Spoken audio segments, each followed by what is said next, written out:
أيها المسلم، لا تتعصب لأي حزب من الأحزاب ولا تحسن الظن بواحد منها حتى وإن كانت تحمل شعارات براقة، فهذه الأحزاب لا تسعى إلا لتحقيق أهداف سياسية، وهذه الأحزاب لا تفكر في نصرة الإسلام، ومن ظن أنها تفكر في نصرة الإسلام فهو أحمق ناقص العقل وناقص العلم وناقص التجربة.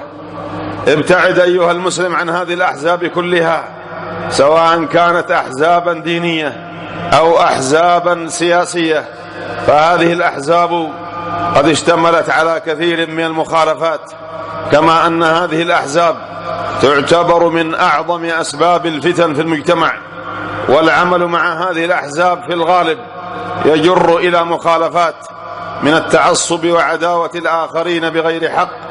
سل نفسك سؤالا: ما هو الشيء الذي سيزيده دخولك في هذه الأحزاب سوى الإثم والتفرقة؟ هل هذه الأحزاب أكسبتك شيئا لم تكن لتناله إلا بها؟ أتظن أنه لا يمكنك أن تطيع الله تعالى أو أن تعمل للإسلام أو أن تفكر بمعاناة المسلمين في مشارق الأرض ومغاربها؟ أتظن أنه لا يمكنك أن تفعل ذلك إلا بالتحزب لحزب من الأحزاب؟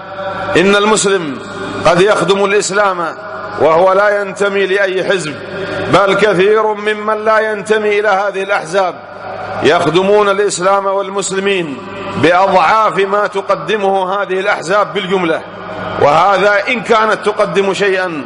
وقد عرفنا علماء من علمائنا ومشايخنا خدموا الإسلام بجهود جبارة، وقدموا للإسلام ما لم تقدمه هذه الأحزاب كلها.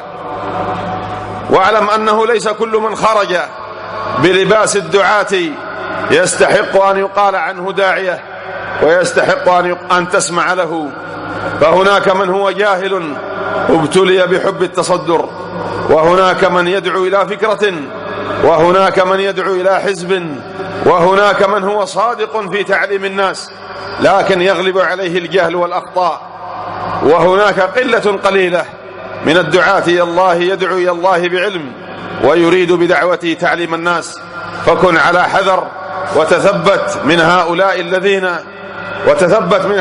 الذين يخرجون على الناس، فكن على بصيرة أيها المسلم، وعليك أن تفتش وعليك أن تتحرى أيها المسلم.